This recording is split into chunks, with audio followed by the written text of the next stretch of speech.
Pero, o sea, el reto es para dónde vamos, ¿no es cierto? ¿A qué nos aboca el Estado, las amenazas? ¿Qué debemos investigar? Pero mire que no es en cualquier parte. Ese es el Poder Aéreo Nacional. Y el Poder Aéreo Nacional es nuestra responsabilidad. O sea, prácticamente es retos en investigación y desarrollo para la Fuerza Aérea Colombiana. Pues colocándolo de una forma más coloquial. Entonces, ¿cuáles son los retos en investigación y desarrollo para la Fuerza Aérea Colombiana, según ustedes? ¿Alguien tiene alguna idea?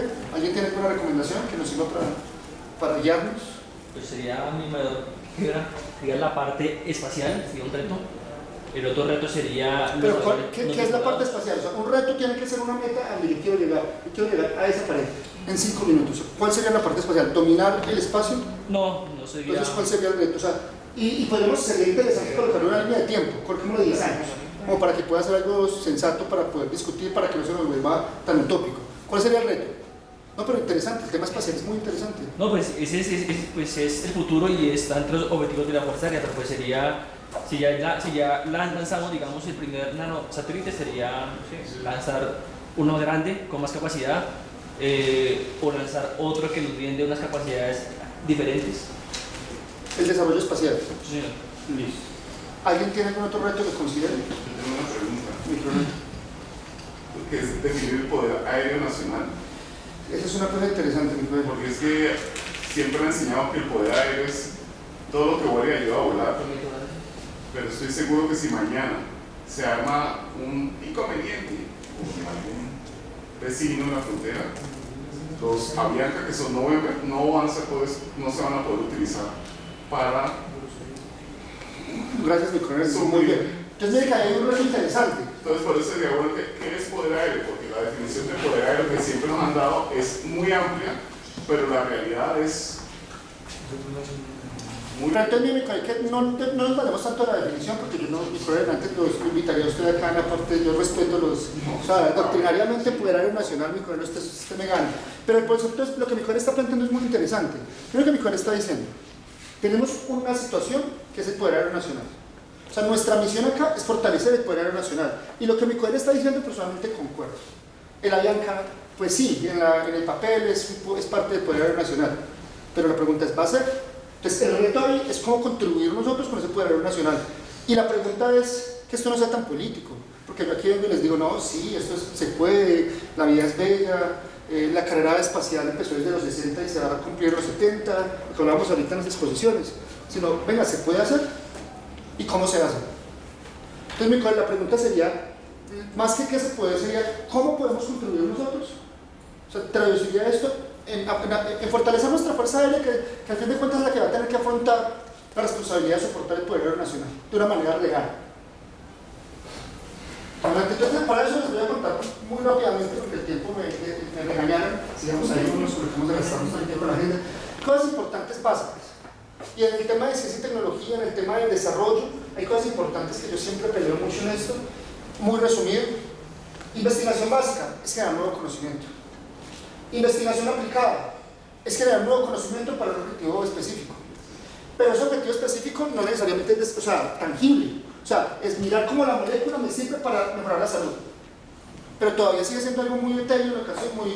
Muy etéreo en ocasiones. El desarrollo experimental es coger esa molécula que sirve para mejorar la salud. Venga, hagamos una máquina que sintetice la molécula y que nos haga una pastica que nos permite tomarla y que mejore la salud. Dando aplicaciones reales. Y una cosa muy importante, porque estamos en una escuela, es el tema de la investigación formativa, que es todo lo que contribuye al proceso de enseñanza-aprendizaje. Entonces, desde ese punto de vista, pues, yo quiero hablar un poquito como el tema econométrico, como usted lo mencionó ahorita, porque yo creo que la ciencia y la tecnología tiene que ser una empresa para poder cumplir con los retos. Si nosotros no le aportamos al objetivo de nuestra empresa, de la Fuerza Aérea Colombiana, desde un punto de vista medible, entonces no estamos yendo bien. Somos un desangradero de los recursos del Estado. A no ser que a mí me digan que es investigación formativa. Porque para aprender y para que nuestra gente sea más competente y tenga unas habilidades importantes, yo no estoy desperdiciando plata. Todo es útil.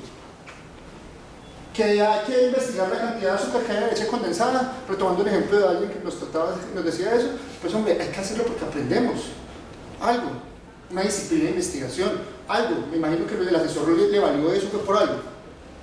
Pero entonces con eso, claro, miren por ejemplo, Investigar es invertir recursos para obtener conocimiento, en tanto que innovar es invertir conocimiento para obtener valor.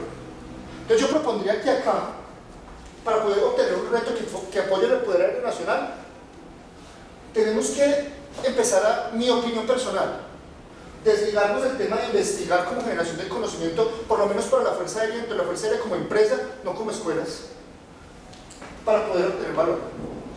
Y ese valor, ¿hacia dónde está orientado mi Comercio? Hacia el poder aéreo nacional. El resto son otras cositas que yo les dejo en la exposición, otras frases interesantes, pero venga, ¿y por qué? ¿Por qué tenemos retos para fortalecer el poder desde el punto de vista tecnológico? Pero es que la ciencia y la tecnología ha sido parte de las fuerzas militares desde que se creó la esencia del ser humano. Desde que prendieron candela ya con 2 piedritas y descubrieron que eso podía ser utilizado, o desde que le sacaron punta a una piedra, después de que le tiraron una piedra a alguien y descalabraron a alguien y vieron que se podía tirar. Desde que empezaron a crear materiales que mejoraron el acero, que crearon el cobre, que crearon la pólvora, cualquier desarrollo tecnológico generalmente, y muchos de ellos han nacido en el seno de la industria militar. Porque nosotros, ¿pero por qué? ¿Y por qué viene el tema interesante que esto es un reto? Porque nosotros en las fuerzas militares tenemos que buscar una ventaja, tenemos que buscar un dominio, tenemos que buscar una superioridad, que no se utilice muchas veces, que solamente es que se sepa que soy superior y ya con eso basta. Pero tenemos que darle esa capacidad a nuestra fuerza, a nuestro país. Y entonces, la ciencia y la tecnología nos da una ventaja. El desarrollo tecnológico, la innovación, nos podría llegar a dar una ventaja si lo orientamos bien. Entonces, para mí uno de los primeros retos que vamos aquí hablándonos es, venga, orientemos bien los recursos, porque los recursos son limitados. Entonces hablamos ahorita de la optimización, de todo eso. Entonces, a veces la investigación no va directamente ligada a las necesidades operacionales de nuestra institución. Y la institución, Fuerza Aérea Colombiana, es una institución operacional que tiene unas funciones definidas en la Constitución, una misión y una visión. Y todos sabemos para dónde tenemos que ir. Pero venga, entonces viene otra persona, porque es que este tema es casi como hablábamos ahorita, el tema de la ética es un tema bastante complejo, un tema bastante difuso que se podría discutir desde muchos aspectos. Es porque no investigamos en últimas tecnologías. Entonces, les traigo aquí un ejemplo, Industria 4.0, o los que no conocen lo que es el concepto de empresas unicornio. Para los que no, está por acá. Empresas que han ganado más de 1.000 millones en menos de una decena de... Hay diferentes conceptos. La diferencia es el tiempo de creación. Hemos dicho, empresas multimillonarias que relativamente son recientes. Entonces, aquí hay los ejemplos. Pero lo que saco acá es este cuadrito, que miren las áreas en las que están trabajando. Y hacia allá nosotros tenemos que aprender a leer como entre líneas. Pues la Fuerza Aérea no va a trabajar desarrollando una aplicación de transporte masivo para una ciudad. Pero hay unos sectores interesantes de los que podemos aprender. Entonces esto nos empieza a dar como unas pautas, unas guías que alguien que haga un estudio prospectivo tendría que utilizar. O sea, ¿para dónde vamos? Y no porque lo diga yo, es porque lo dice la industria. Es que la ciencia y la tecnología no la dice una persona, o sea, la define lo que se desarrolla en el mundo, las necesidades, los cambios, la política, la geopolítica, las relaciones de poder. Miren lo que dijo el presidente Putin el año pasado, que tiene unas armas que Estados Unidos no podía detener. ¿Cómo impactó eso el desarrollo industrial militar de Estados Unidos? ¿O creen que eso no tuvo un impacto? Entonces, ese tipo de cosas nos cambian. Repito un poquito rápido porque es que el tiempo es limitado, hay que llegar a los retos. Pero ¿por qué hay que seguir trabajando en esto? Es que miren, uno dice, es que la ciencia de tecnología, es que yo soy militar, hermano, no traemos en tecnología. Pero van un tema muy palpable.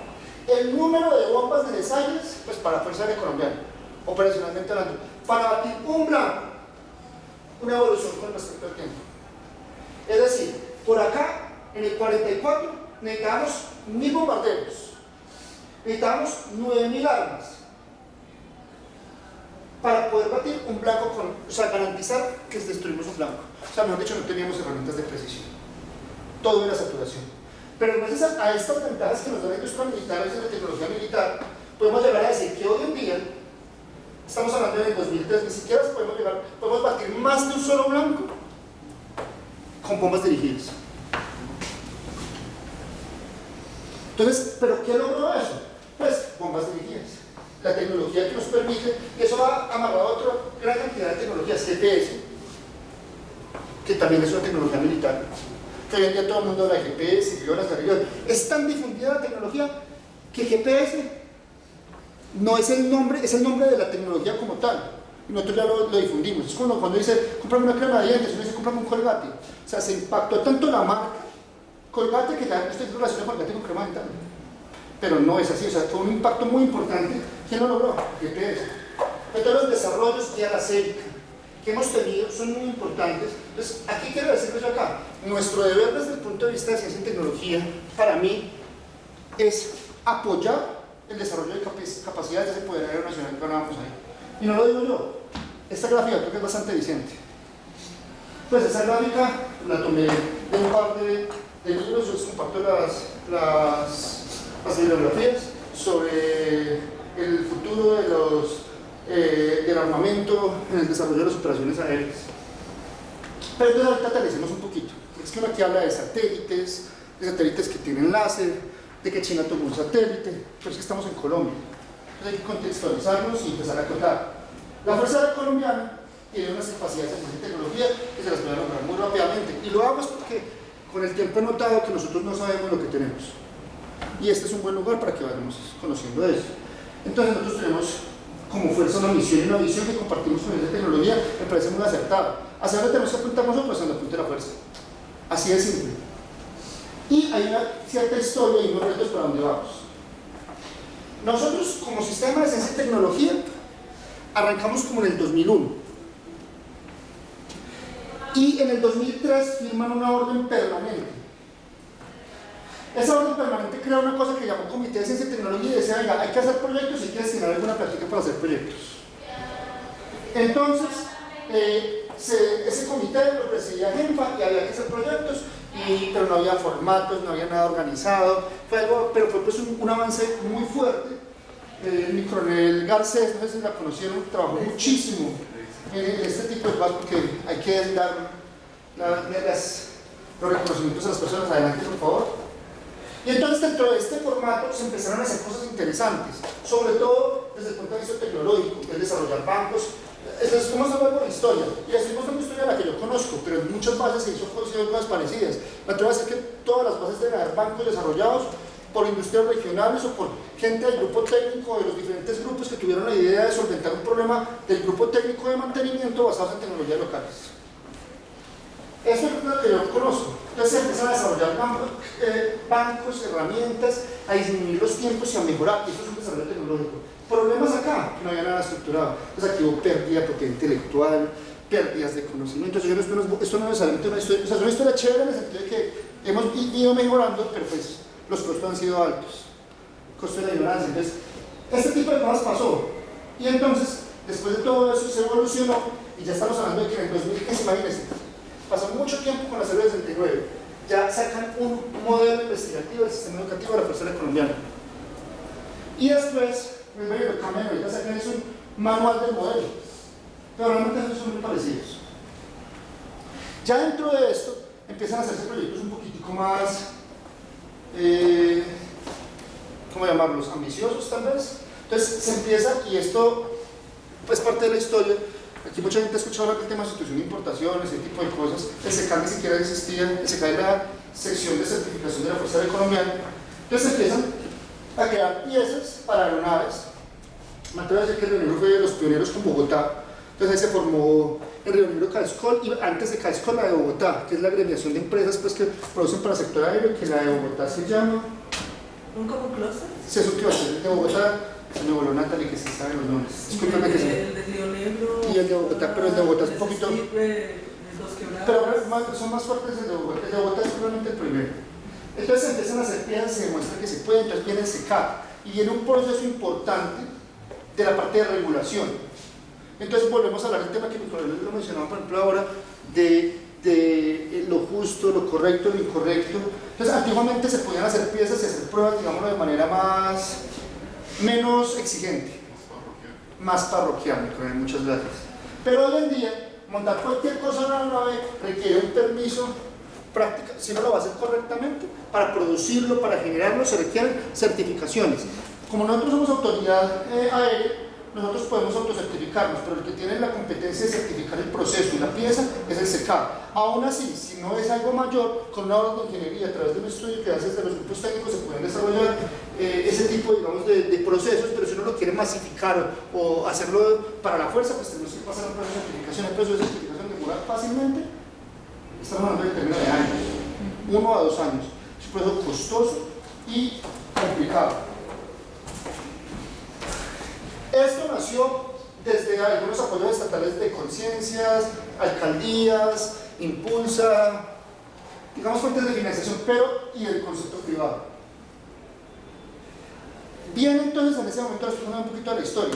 Entonces la fuerza se cambia en el 2015 y empieza desde el 2003-2004 que la Dirección de Ciencia y Tecnología, pero se divide y aquí en el 2000 con la transformación de la fuerza hace un cambio importante. Se crean 4 centros o se terminan de establecer 4 centros, pero todos los centros dependen de una sola cabeza, que es la Jefatura de Educación Aeronáutica. Y a cada centro se le da como unas responsabilidades y se crea como una especie de organigrama funcional, aunque es complejo en el sentido de que todos están disgregados. El CIBA está acá en Bogotá, el CITA está en Cali, el CITA está en el SUFA, el CITA está en Río Negro. Adelante. Entonces vienen las estructuras y se empiezan a definir unos objetivos, y por eso les contaba de sustitución e importación. ¿Qué pasó? Por ejemplo, nosotros en Ronald trabajamos mucho en sustitución e importaciones, pero solo para entregarlo, porque fue pues, la orden organizativa al centro de SUFA, que es el que se va a encargar del soporte logístico. Entonces responden unas funciones de acuerdo a la misión, a la visión a la línea de trabajo de la Fuerza Aérea Colombiana. A cada centro se da una responsabilidad. Adelante.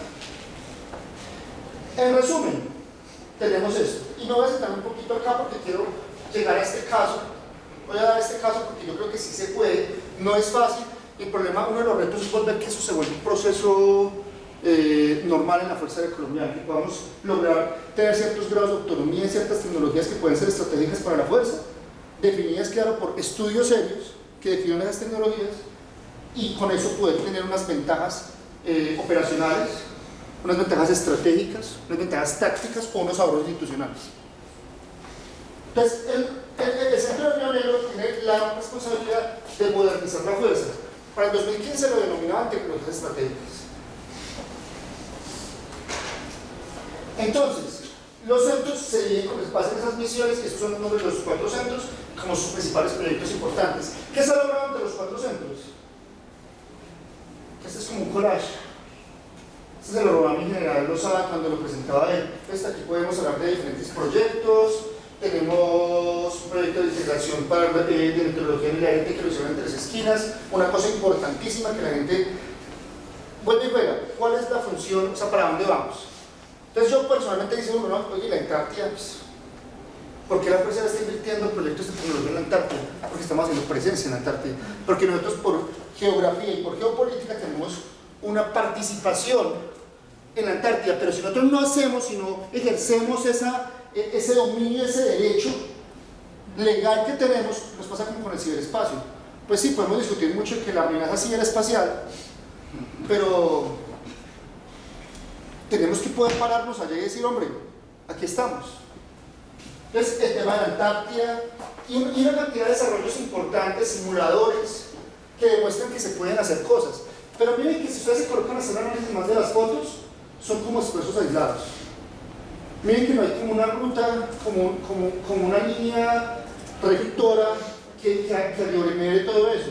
Entonces por eso estaba hablando tan rápido, porque aquí vamos a empezar a hablar de un tema de unos resultados que los voy a gastar en 2 o 3 minutos para poder empezar a hablar de los retos, que ahí sí podemos sentarnos a discutir más despacio. Si alguien quiere interpelar, bienvenida sea la discusión. Adelante. Entonces, el Centro de Desarrollo Tecnológico Espacial para la Defensa, que está desde el 2011 y ha hecho muchos proyectos, sobre todo en el sector estratégico y en ventaja tecnológica. Adelante. ¿Qué hemos hecho? Interesante. Venga, por primera vez, en este momento el sistema económico todo desarrollado por nosotros, porque es un equipo de trabajo importantísimo de la Fuerza Aérea, formado como por 10 oficiales, suboficiales. O sea, hemos logrado desarrollar un sistema que por primera vez en 100 años no vamos a depender de nadie más para poder ser autosuficientes en la parte de comando y control. Entonces también por ahí hay un proyecto de comando y control interesante, que podemos integrar ese tipo de necesidades con tecnología. ¿Qué significa eso? Han pasado cosas como esta, venga, ¿por qué el centro de comando y control está en el 6º piso del CAN? Movámoslo. Ah, sí, movámoslo. Venga, ¿por qué lo mueve? No, ni idea. Coticemos, $10 millones. Ah, no lo movamos, está bonito ahí en el 6º piso. No, pero yo lo que estoy diciendo es real. Cosas que no debieron haber pasado. Una vez, así como infidelidades, por allá estaban podando y le dieron un machetazo a una fibra óptica. Físicamente. Y entonces se pierde capacidad de control. No voy a decir los efectos reales de la fibra óptica, pero entonces, ¿qué hacemos? No tenemos ni idea de qué hacer, pues llame a los civiles, o sea, no hay de otro. Y mandé gente para la civil a prestar. ¿Más o menos mi correo? No me dejen mentir, por favor. O sea, mire, Fuerza Aérea Colombiana ejerce y garantiza la soberanía del poder aéreo nacional. No, pues, un machetazo. O sea, arma contundente, defínase, machete. Y mande a la gente a prestar a otras partes y mira a ver cómo hacemos, porque no sabemos. Ese realmente fue el inicio de estos proyectos. Eso. Entonces, mire que ese machetazo sí tuvo una contundencia. Pena, no, nosotros no podemos seguir así. Tenemos que hacer algo. Y ahí empezamos a hacer cositas adelante. No les voy a contar pues todos los proyectos, pero realmente, hay una cosa interesante y es que nosotros ya no solamente estamos pensando en proyectos para el interior de la fuerza. En este momento estamos trabajando para un proyecto hacia SECOES, hemos trabajado con este simulador que se hizo en convenio con la CIA y se entregó para una primera comercialización en 100 años de una tecnología desarrollada propia por nosotros. Se han dado capacidades, cuando hacemos ejercicios internacionalmente, vamos a Guatemala, Percol, todo lo que sea, normalmente se llaman sistemas de posicionamiento nuestros, patente colombiana, Chichonian People. Bueno, esta es una gráfica que está mal hecha, esto es C2PC, pero nosotros hicimos C2, esta misma pero colombiana, ahí me excusan, esa gráfica está mal.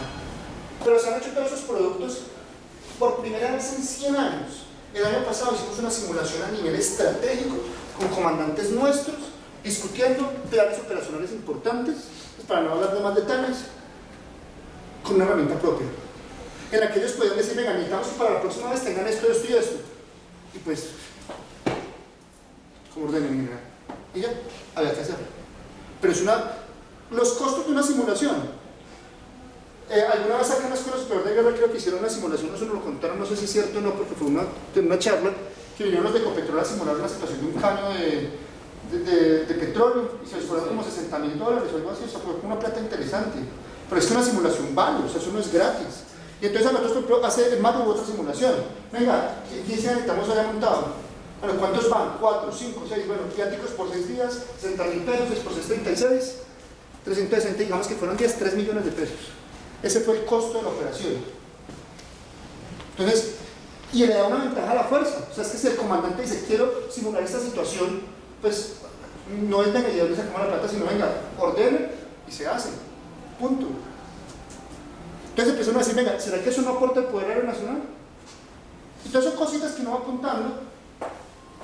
Seguí, devolverte, qué pena. Mira, cuando este proyecto nació tristemente de las situaciones críticas que hemos tenido. Este sistema es con inteligencia artificial, analiza el tema de la peligrosidad de las aeronaves y da alertas en este sistema para que el controlador aéreo evite que una aeronave se meta en una pepa, pues discúlpenme la forma coloquial, pero veámoslo más técnicamente, en un torrecúmulos o un cumulonimbus, para mitigar los riesgos y evitar que se nos caiga un avión por engenamiento o por una situación meteorológica compleja. Sigamos, que estos son algunos proyectos. Aquí ya hacemos una base de cada uno de los proyectos. Logramos desarrollar un sistema de comando y control propio. Mi general Ulloa cotizó esto con Northrop Grumman, un puesto, un shelter con 2 puestos y comunicaciones por $12 millones. Yo tengo la cotización. Pues esto no es lo último en Guaraches, para nada. Tiene todos los defectos del mundo, yo los voy a diseñar. O sea, yo les puedo quedar muy mal de ese proyecto, pero en este momento podemos mover eso para alguna parte y algo podemos operar desde ahí. Y nos vale como $900 millones.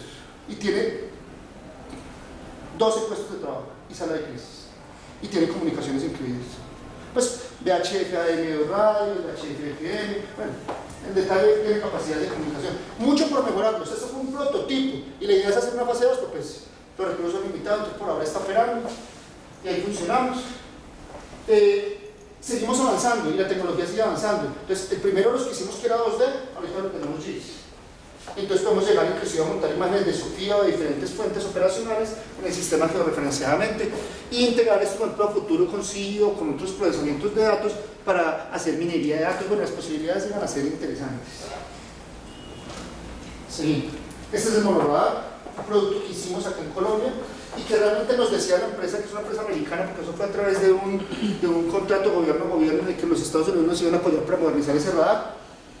Nos decían, venga, ese producto no está en el mundo, porque es como el mundo hoy en día pues, tira hacia la paz. Entonces, los visualizadores de radares militares no son tan comunes, entonces los desarrollan muy poquitas empresas a nivel mundial. Entonces, cuando fueron a mirar que iban a montar un radar, el radar de Riohacha, era un visualizador de tránsito aéreo. No estoy diciendo que el de tránsito aéreo no sirva, pero no para un radar militar. Entonces, desarrollamos esto y las empresas dijeron, venga, necesitamos más. Entonces ahí estamos precisamente en este momento en el proceso como de mirar cómo hacemos para vender más, porque están pidiéndolo de bueno, un país africano, no recuerdo el nombre del país, Marruecos, Perú, Ecuador, adicional de que la misma institución, pues esto en la idea es hacer un plan Pegaso con la CIA o algo así, que los recursos que entren se puedan ejecutar para hacer tecnología a futuro, pero pues por primera vez empezamos a mirar que pueden entrar recursos, que los proyectos se pueden vender, que son tecnologías que no son baratas. Estamos hablando de que una entidad externa valoró los sistemas de control de la fuerza en más de 20 millones de dólares, el know-how que tiene. No fue la Fuerza Aérea, fue un Clark Motors. O sea que los que trabajan en prospectiva, en vigilancia tecnológica, es una empresa que queda aquí en Bogotá en la 92. Por hacer esa valoración, pagaron como 30 o 40 millones de pesos. Entonces, lo que yo les decía, entonces empezaron a decir, venga, ¿será que sí estamos apuntando para dónde es? Pues yo no les podría dar esa respuesta, eso lo tendría que decir el comandante. Pero lo que sí es claro es que teníamos unas necesidades, o sea, nosotros somos unos planes operacionales y unas amenazas regionales, no sé si mi colega me dirá que sí o que no, pero que son tangibles. Y entonces por lo menos tenemos que nuestros planes irlos depurando. Y para depurar los planes, ojalá una herramienta que nos permita hacerlo. Entonces nosotros lo vamos a mirar en el mercado, por eso decimos hacer un simulador. Estos son costos típicos del mercado de licencia, pero hay que pagar un mantenimiento anual. Más o menos, ¿sí? Pero entonces vaya mirando costos. Ahorita tenemos la tecnología evoluciona, amenazas, drones. Entonces, ¿cómo trabajar ese tipo de amenazas? Entonces también estamos estudiando eso. Sí, por favor. Lo que yo les decía de meteorología, un sistema de inteligencia artificial para el análisis de la amenaza. Y entonces llegamos aquí, bueno, ¿y los retos qué? ¿Para dónde vamos? Entonces miren esta frase, pues un resumen mío de este artículo. Innovation Pedway dice, las organizaciones actuales, caracterizadas por altas expectativas de los clientes y una competencia global intensa con cambios rápidos y radicales en los panoramas tecnológicos, deben plantear y planear sus emprendimientos e innovaciones basadas en los mercados, si van a sobrevivir y tener un buen desempeño. Esto es muy comercial, pero aplíquelo a la Fuerza Aérea. ¿Cuál es nuestra empresa? ¿Cuál es nuestro cliente? Pues tiene que ser la Fuerza Aérea, la estrategia de la Fuerza Aérea Colombiana. Entonces, ¿qué tenemos que apuntar?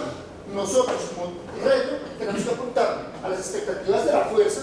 O sea, ¿a dónde quiere llegar la Fuerza? Por eso les preguntaba, si el comandante o los comandantes deciden que hay que dominar el espacio en 10 años, pues hay que trabajar para dominar el espacio en 10 años. Si dicen que hay que dominar el ciberespacio, pues tendremos que trabajar para dominar el ciberespacio y empezar a priorizar de acuerdo a las capacidades que tengamos. Porque para esto hay una cantidad de estudios. Entonces, aquí me pareció muy interesante esta, que es un análisis de la arquitectura y las capacidades de creación que se tienen para poder desarrollar esa innovación que no se les olvide, generar valor y orientarlo a aplicaciones, revertir eso hacia la Fuerza. Eso nos da unas capacidades y hay que hacer un ciclo de realimentación ahí. Entonces me pareció interesante esa gráfica. Seguí, por favor. Pero de otras partes, otras fuentes de información. Entonces uno llega y analiza lo que dice el mundo. O sea, o cómo intentamos nosotros sacar nuestros retos.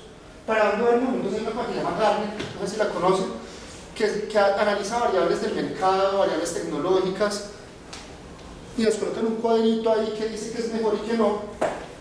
Pero entonces miren, inteligencia artificial, desarrollo digital. ¿Se acuerdan de las empresas que estábamos viendo ahorita con la tercera diapositiva? Los mercados. Entonces miren que esas son las empresas que más rentabilidad han tenido rápidamente. Y entonces uno se coloca a mirar para ayudar a los mercados y las tecnologías, y si contrastamos esto contra esa primera diapositiva, uno llega y dice, hombre, hay cierta relación. Entonces lo importante acá, me quedan 5 minutos, es que personalmente esas gráficas las hice porque yo pienso que se puede y que tenemos que crear un proceso que nos permita hacerlo, y ese es uno de los retos. En este momento el comando y control, que son las tecnologías que van a ser más fuertes que tenemos en la Fuerza Aérea, el desarrollo propio. En 10 años de mantenimiento, porque los sistemas de comando y control anteriores nos había regalado el Plan Colombia, digo regalado con unas comillas, se pagaron alrededor de 13, 14 millones de dólares por mantenimiento preventivo. Pasen eso a pesos, por favor, y más o menos van a encontrar estos valores de acá. En el 2012 se hizo una adquisición de un sistema de comando y control, del que aprendimos mucho. Y valió también, pasaba a pesos más o menos por acá. Si fuéramos a mantener este sistema que adquirimos, el costo anual de mantenimiento es alrededor de 5.000 a 6.000 millones de pesos anuales por un mantenimiento preventivo sin mejorar la tecnología. Ahora, ¿qué hemos invertido como fuerza en comando y control? El total es como de 5.800 millones de pesos, incluyendo lo que es los equipos, la mula, o sea, todo lo que vieron ahorita. Entonces, si yo digo que solamente comprarlo me puede valer 30.000 millones de pesos, que mantenerlo a 5 o 10 años me puede valer 30 o 40.000 millones de pesos, y que desarrollarlo en 5 o 6 años me puede valer 5.000 millones, fuera de la capacidad que no está cuantificada acá. Cada puesto, si fuéramos Indra y fuera un sistema civil que es más económico, cada puesto de control nos vale alrededor de 100 millones de pesos. Sí está pegado a un sistema principal, o sea, a crear un punto adicional. Hoy en día el sistema de comando y control, con sus problemas, porque tampoco es perfecto, lo tenemos en toda la Fuerza Aérea, prácticamente todas las unidades lo tienen. Y los costos han sido lo que vale el computador. Y coordinar la red con J6 o microondas, o que nos llegue la información allá. Entonces uno dice, venga, tenemos una ventaja. Si se nos le dan un machetazo a la fibra, pues podemos repararlo rápidamente nosotros mismos en cuestión de minutos, porque somos militares y si dan la orden, pues estaremos disponibles 24 horas. Cuando el presidente Santos fue a Ecuador, porque se acuerdan las violaciones de frontera que hubo hace un par de años de Venezuela, de unas aeronaves, no hablemos del país, de unas aeronaves que violaron el espacio aéreo, una reunión para allá en Ecuador, aunque todo esto son noticias públicas. Los videos que se llevaron para demostrarle eso fueron los videos sacados de este sistema. Entonces uno dice, aparte del costo político y la ventana estratégica que nos puede permitir este tipo de tecnologías para la fuerza, entonces pudo haber sido no una buena decisión, luego evaluar la historia y los hechos. Pero así como es esta, hay otras tecnologías importantísimas que hay que trabajar. Pero las tecnologías hay que pensarlas en diferentes maneras. ¿Qué pienso yo? Entonces cuando me hablaban de retos, yo les propongo cosas como sostenibilidad, y no como fuerza, sino como ciencia y tecnología. Pero la sostenibilidad no solamente visto en producir recursos, sino ahorrar recursos del Estado. O sea, yo no solamente genero recursos cuando vendo una tecnología, sino cuando no la tengo que comprar. Si yo me tenía que gastar 10 millones de dólares para adquirir una capacidad, y ahora me tengo que gastar 500 millones de pesos, que no es que sea gratis, sino que pues disminuyen los costos, pues me gané 9.500 millones de pesos, perdón. A eso me refiero, hay que crear un modelo de medición de la sostenibilidad, porque esto no debe ser porque alguien lo diga, porque las estadísticas son manipuladas. Físicamente, o sea, cuando alguien le muestra estadísticas, analícenlas muy bien. Entonces, pero hay que crear un modelo objetivo de sostenibilidad, de evaluación de la tecnología aeroespacial. Tenemos que crear una priorización porque las necesidades son muchas. Entonces la pregunta mía es, ¿cuáles son mis principales amenazas para el poder aéreo nacional? No vamos a definirlo acá. Y apuntarle allá. Si la principal amenaza está en el ciberespacio, pues allá está a donde hay que concentrarnos. Si está en tener capacidades operacionales hacia las áreas de frontera, hacia allá. Si está en el espacio, entonces hacia el espacio. O tener los suficientes recursos para apuntarle a 2 o 3 prioridades importantes. Pero es importantísimo generar capacidades propias. Porque yo no me gano nada con comprar un satélite y tener que pagar 1.000 millones o 2.000 millones de pesos al país que me vende el satélite para soportarlo. Y que ese es el país, porque pasa. Mira lo que pasó hoy en Estados Unidos. Pasan las mejores familias. Tenemos un problema político y ya no le quiero soportar. Amigos, soy enemigo. Sí, no le quiero. Entonces, tenemos un satélite, pues estoy hablando de tecnología satelital, pero cualquier tecnología, la pagaron, todo eso, pero los problemas políticos o digamos geopolíticos de ese tipo, sencillamente se nos cierra lo que le ha pasado a otros países. Tienen aviones, pues no les venden los restos. Soberanía tecnológica. Autarquía tecnológica o soberanía tecnológica. Entonces miren que esa priorización tiene que ir orientada hacia eso que mi colega acaba de mencionar. Soberanía tecnológica. Una muy buena frase, mi coronel. Credibilidad. Le repito, ojo con las estadísticas. Esto es supremamente manipulable. Entonces sí tenemos que, o sea, hay problemas. Yo aquí nunca les he dicho que no los hay. En cada proyecto que tenemos les juro que hay cosas por mejorar. Y podemos hacerlo de una manera crítica, se los garantizo. Pero tenemos que demostrarle a la fuerza que se puede, demostrarle al país que se puede. Miren, hace 10 años cuando empezamos con esto, en serio, me dijeron que yo era marihuanero. O sea, a mí me lo dijeron, me dijeron, usted está loco. Eso no se puede. Se pudo. Entonces tenemos que, porque esto de verdad uno no cree, ya podemos dominar el espacio. Sí, claro. No, se puede, no es fácil. Y hay que establecer una estrategia objetiva, medible y cuantificable para lograrlo. Eso es diferente. Y cada objetivo, pues de acuerdo al tamaño del objetivo, tendrá unos costos y unos tiempos para que sean realizables. Legalidad. Miren, para poder comercializar, nos ha tocado ir hasta el Consejo de Estado para que defina, porque la ley lo permite, pero como hoy en día también estamos en un tema tan de guerra política, nadie afirma si no está expresamente escrito, y esto es nuevo. La Fuerza Aérea nunca, las fuerzas militares nunca habían querido obtener un profit, un beneficio de sus desarrollos. Nunca. Eso está pasando ahorita, cuando tenemos productos que digamos, son económicamente rentables para buscarle la comba al palo. Y tocó pedirle el concepto al Consejo de Estado. Ya lo tenemos, lo entregaron en octubre del año pasado. O sea, pero no es fácil, o sea, o ese convenio que hicimos con la CIA, ese es el convenio Pegaso, que están trabajando en eso en este momento en la Dirección de Tecnología. O sea, se puede, pero tiene que ser legal. O sea, es importante también ese tema. Tenemos que tener a la gente motivada y ver que esto es una posibilidad y que se puede. Y tenemos que crear un tema de incentivos, que no nos pase lo que nos ha pasado con muchas tecnologías. En el H60 con lo de Artiga, los que empezaron con eso, les dijo las cosas que llaman, ¿cuánto gana usted allá? Venga, jubílese y yo le ayudo. ¿Cuántos de nuestros mejores elementos no están hoy en una multinacional vendiendo los servicios? ¿Será que nosotros no estamos fallando como institución? Bueno, no sé, o sea, yo me digo que hay que plantearse eso porque esa gente hay que traerla contenta, porque es gente muy valiosa para esa soberanía tecnológica. O ser muy inteligentes y no depender de alguien. Entonces son estrategias. Tener 2 o 3 que si se nos va uno, pues tenemos repuestos. Comercialización, este es un tema importantísimo. Y el ciclo virtuoso. En ese ciclo virtuoso quiero decir que es que hemos aprendido también con sangre. Desarrollamos el comando y control. Un caso real. O sea, que esto no todo es tan bonito, tiene cosas interesantes. ¿Quién lo desarrolló? La Fuerza Aérea Colombiana. Antiguamente yo solo compraba a Northrop Grumman o a Thales.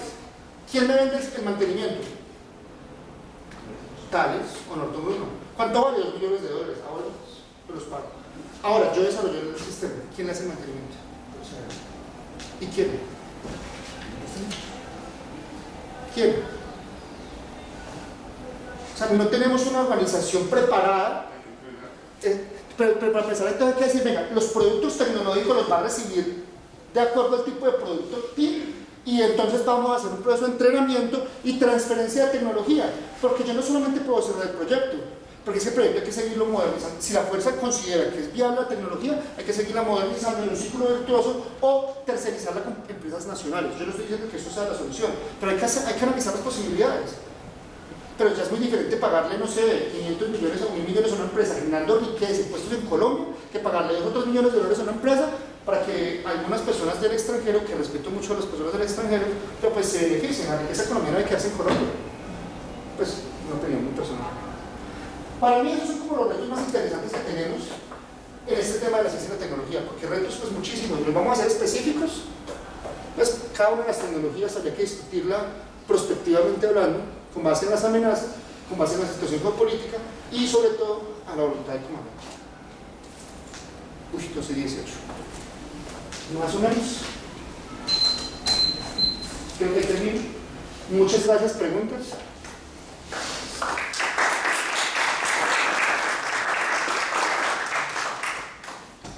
Permiso mayor, mi mayor veía que la mayoría de proyectos que menciona eran de desarrollo propio de ESETAT.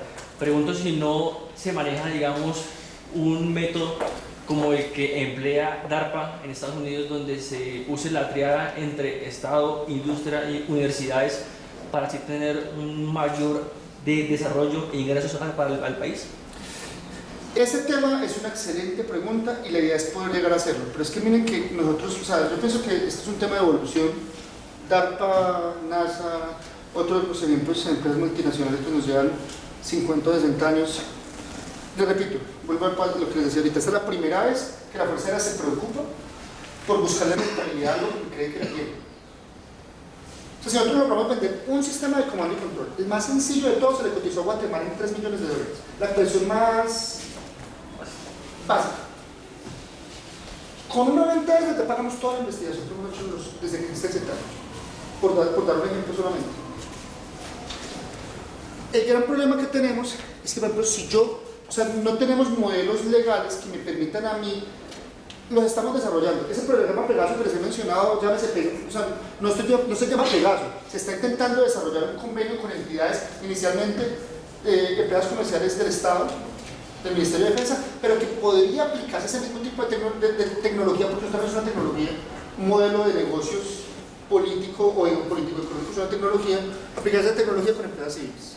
Pero créame que el tema legal, el tema de que estos son recursos públicos que se están invirtiendo, entonces darle un beneficio a un privado legalmente es posible, o sea, la ley lo permite, pero bueno, el tema es que hay mucho miedo en el tema legal de eso. Para allá queremos apuntar, pienso yo, pero también viene el tema, con un segundo más, es el tema estratégico.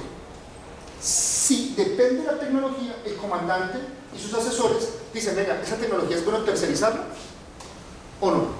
Porque ese es otro tema, por seguridad. Aquí viene lo que Nicole mencionaba, soberanía tecnológica. Si aguanta tercerizar el mantenimiento de los motores de la aeronave o lo mantenemos nosotros. ¿Cuál es el beneficio? Pero mi pregunta va en relación a lo que decía Cañón, la pregunta de Cañón también. Es que en efecto el salto que siempre se ha dado en términos tecnológicos es lo privado.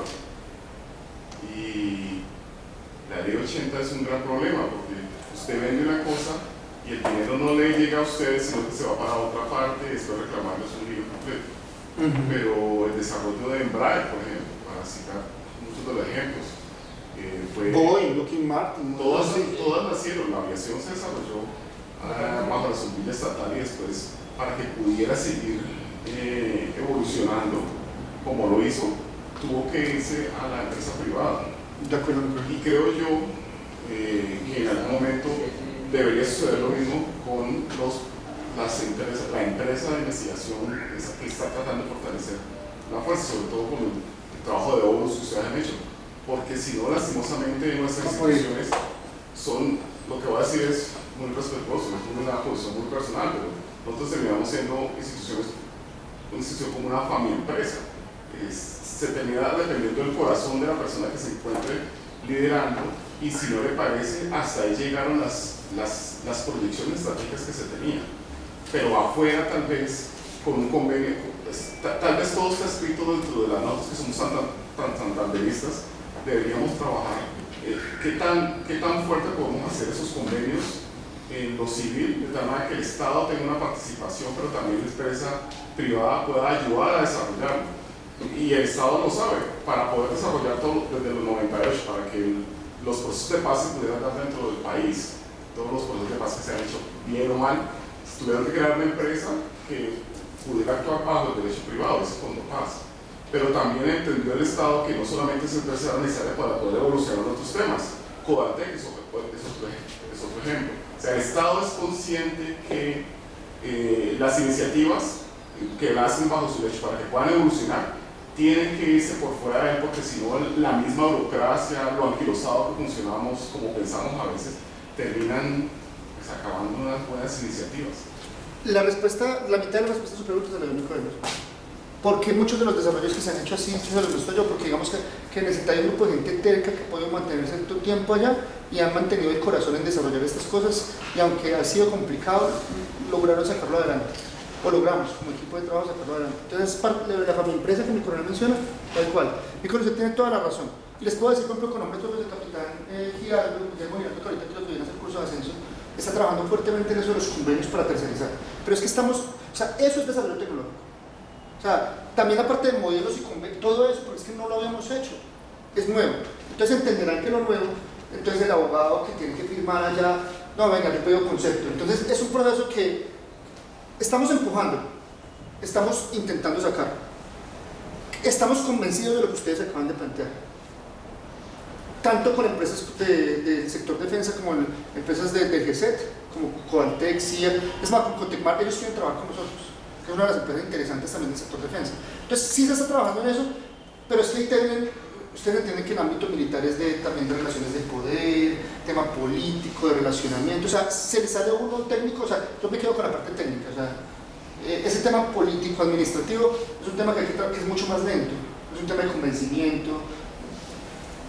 No sé, nosotros en el Comando de Operaciones Aéreas este año,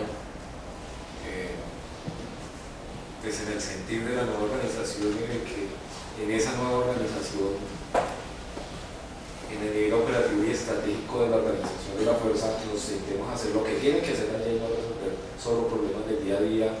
Y entonces comenzamos a hacer un trabajo, hablarlo en términos de hoy, de la sensibilidad. ¿Qué nos gusta a nosotros los pilotos por la área operativa? Hablar de juguetes y comprar juguetes. Entonces, así abordamos el tema. Bueno, ¿cuál es la capacidad operativa de la fuerza en los siguientes 10 años? Pero estábamos pensando en juguetes. Chévere, todo eso de F-16, se engoma uno y eso es un niño chiquito. No es paso de apasionante. Y después alguien preguntó, ¿quién va a volar a ver? No los problemas de personal, de conocimiento, de generación. Entrenamiento. Y alguien dijo por allá, oye, una vez vino por aquí unos gringos y nos dijeron que sus F-16 para algo que queríamos hacer no operan desde para que lo porque la pista está llevada al diablo. Usted ve la pista para que yo la veo divina. No, eso no sirve, tiene un compresor tan grande que se come esto en una pulga. Entonces se va a fundir el motor. Entonces ¿cómo está la infraestructura? Entonces yo de movilidad dije y pensé automáticamente mis problemas en movilidad. Alguien me dice, no, es que los Hércules no están ahí. Vea, si yo tuviera los 5 Hércules que tiene la Fuerza Aérea listos, igual estarían ahí parqueados. ¿Por qué? Porque es que mi problema son las pistas de Colombia. ¿A qué voy? Entonces, comenzamos a hacer un ejercicio donde por allá apareció, oigan, ¿se acuerdan que en el Ministerio de Defensa hablan de planeación por capacidades? Dompi, ¿qué es esa joda? Entonces, ¿qué es Dompi? Y bueno, habíamos avanzado y íbamos bien, o sea, comenzamos a pensar en personal, en infraestructura, capacidades y conceptos, más que en la máquina, sino. Entonces, en este momento hemos hecho un ejercicio en su primera fase, ya uniendo. Entonces cuando comenzamos allá, apareció el CENEX, apareció el CAF, y comienza, pero como dice la fábula, por allá la fábula resulta de letras, de una vaina simple, de una idea, comenzó ayer, y comenzaron a meterle cositas, y esto está comenzando a coger sabor. ¿A qué voy? De pronto lo que dice Rodrigo, lo que dicen ustedes, y lo que dice el comandante de la Fuerza Aérea. Construyamos algo que no sea mi sentir como comandante, sino que sea la hoja de ruta de la fuerza. Y sobre esa hoja de ruta, el que se siente ahí debe entender que esa es su hoja de ruta y que es un horizonte, sí, que se va a actualizar, que se va a venir alimentando nuevamente, que va asumiendo nuevos retos, que va desechando retos que ya no son válidos en el mundo de hoy, porque esa vaina ya no se debe percibir, de quitarnos paradigmas, y esa vaina todavía tiene mucho de quitarnos amores verdaderos. Hoy en día, hoy, en un mes se tomó la decisión de dar ya de baja 3 aviones, así, y eso en enero ni siquiera se concebía. ¿Por qué? Porque empezamos a pensar en eso. Entonces, mi pregunta en función de este tema. Yo veo que hay unos proyectos, y discúlpenme la ignorancia, que están enfocados a llenar espacios de necesidad de la fuerza. Pero la hoja de ruta del desarrollo científico y tecnológico de la fuerza ya se está comenzando a construir. Mi coronel, le voy a contestar de una manera política primero y después de una manera más realista. El MAINF, en teoría, debe plantar las bases para lo que usted acaba de mencionar, que es ese cosa como usted del 2018. Ya me lo leí pues todo, porque pues me refiere a bailar. No. La parte real, ahí es donde yo llamaría, y creo que usted tiene toda la razón, comparto completamente cada una de sus palabras. En este momento esto se ha hecho porque alguien en algún momento tuvimos un problema que lo que les conté fue cierto, y eso motivó y logramos sacar esto porque Dios es muy grande, más o menos.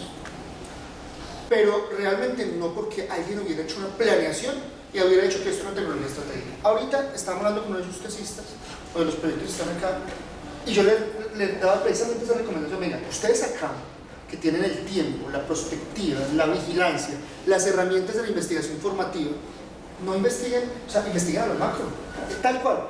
Ustedes tienen que investigar es para dónde tienen que echar la fuerza a ella de acuerdo a las necesidades regionales y de ahí repartir tareas. Chicharrones, venga, esto es suyo, esto es suyo, esto es suyo. Y no al revés. No, que yo voy para arriba diciendo, venga, esto, o sea, alguien que lo haga. Debe ser como mi colegio menciona. Pero entonces ahí es donde mire que nos podemos enlazar muy interesante, es que desde la escuela, desde las maestrías que ya tienen que generar investigación, es que nosotros estamos acostumbrados a que la maestría solucione un problema muy técnico y no un problema tecnológico que genera una investigación. Podría empezar a darnos esas primeras luces y darle herramientas al comandante para que con sus asesores digan, esta es la ruta, y defina eso. Comparto con todo el punto, pero es más, yo pienso que ahí estamos caminando bien mi coronel más o menos. Esa es una de las modificaciones que recomendé en ese proyecto, fue esa, no de los centros. Es que el centro es una cosita táctica. Exacto. No, compartimos el concepto, mi coronel, 100%. Pero alguien tiene que hacerlo. Alguien tiene que hacerlo. Yo pienso, mi coronel, que lo primero que hemos logrado hasta ahora, siendo positivos en el tema, es que ya por lo menos la gente dice, venga, sí, puede valer la pena. Ya hay la duda, lo que me decir los paradigmas, ya ahí vamos. Ahora ya la gente está diciendo, venga, parémosle bolas a esto. Puede ser útil. Entonces, ahorita hay que decirle para dónde echamos. Y eso no lo puede hacer una persona con su corazoncito. Tiene que hacer un estudio, algo que tenga muchos insumos y nos dé un muy buen producto para guiarnos con una buena brújula. Pero comparto exactamente su punto. Y yo también, esa es una brecha que puede llenar aquí la escuela de posgrado fuertemente. Sí, porque estamos en esa discusión también. Exacto, porque es que uno dice, otra cosa dentro de esto que ha sido como que se ha salido es hablar de doctrina. Eso es un concepto. O sea, nosotros empezamos a hablar a meterles palabras a nuestro idioma aeronáutico y hablamos con una propiedad, pero cuando nos detenemos a ver si interpretamos bien el concepto, de pronto no está bien interpretado. Entonces, ahí nos hemos tenido que devolver, o ni siquiera devolver, ser realistas y decir, oiga, volvamos a estudiar, volvamos a leer los conceptos, volvamos a alimentar nuevos conceptos, volvamos a entender desde los retos nuestros documentos que nos están diciendo. Entonces, cuando yo me acerqué aquí, me dije, ¿dónde está nuestro centro de pensamiento? ¿Dónde está nuestro centro de gente que nos está enriqueciendo? O lo que nos compromete a nosotros en las tareas que debemos, o sea, los documentos o lo que tenemos que generar para enriquecer los conocimientos. Porque si eso no está bien fundamentado, allá, acá, son muy buenas intenciones, pero los enfoques se van y diseminadas y se pierden en el tiempo y en la econometría, como le diría mi coronel. Entonces, yo comparto su punto. Me parece que no, por este lado, por lo menos no nos hemos equivocado, que hemos cumplido la misión, pero me parece que no tenemos ese caja de pensamiento que nos defina el norte de manera clara y que lo esté hablando constantemente para saber por dónde apuntamos. Y me parece que con lo que este Pepe es un muy buen trabajo en el sentido de que tiene ese componente que nos puede ayudar como primera etapa hacia ese componente que me puede mencionar, y creo que es perentorio. Ya se acabó eso. Muchachos, otra charla después porque podemos analizar ya más tácticamente. Ya estamos en negociaciones para crear otros espacios en la maestría en la que mi mayor y su centro de investigación puedan participar, porque evidentemente encontramos que hace falta esa articulación, y esa articulación para muchas cosas, ¿no? Y acá hago la acotación con la que quisiera terminar. La importancia de que mi mayor viniera a hablar acá eran dos aspectos, me sorprendió con este último porque me hizo pensar en otra cosa. La primera es lo fundamental que son las aulas de clase en un ambiente militar. Son en las aulas donde nacen las ideas que mueven el mundo. Claro, en la calle la gente también piensa, la gente también se cuestiona cosas, pero es acá donde se crean las escuelas de pensamiento. Es acá en estas aulas donde la gente proyecta las capacidades de la Fuerza Aérea y las crea para algo, ¿no? Para crear tendencias, para crear cosas. Sí nos falta gobernanza al interior, políticas de gobernanza, hojas de ruta, pero es que nosotros las tenemos y no las utilizamos. Hay un concepto que yo estoy tratando de volver, hay varios conceptos que están erradicados de las aulas y yo estoy tratando de volver, en mi calidad de historiadora, de volver a incorporar. Diplomacia militar, nosotros ni siquiera utilizamos esa palabra, ni siquiera la utilizamos. Y hace parte de nuestra formación. Y política militar es algo que hacemos a diario y no lo sabemos, y como no lo sabemos, no lo ejercemos. Entonces, digamos que esas son las cosas que tenemos que empezar a incentivar desde estos espacios. Agradezco enormemente mi mayor su colaboración.